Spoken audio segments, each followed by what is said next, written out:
شهر دوشنبه یک دوشتور آنا نگاه اومده آبی کار شد وای شادروان حاج خیابان اینا ای بلا اسب اسماعیل جان صاحبا هایک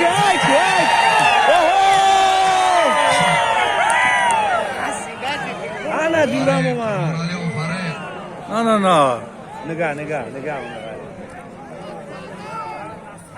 کپیده تر بعد خواهی بز در دست سرمانتی سر بیا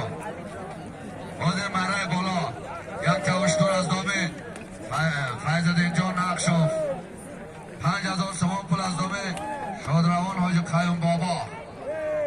فرمانده چوانداز شهر شادروان دوشنبه حاج قیوم اسب شهر باختر اسب شادروان حاج اسماعیل قیوم. جان صاحب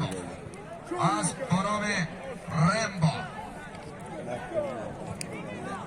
زور اومده اصلا بچه تو دیدی چی؟ حتی اومدن دیدی کیف کنم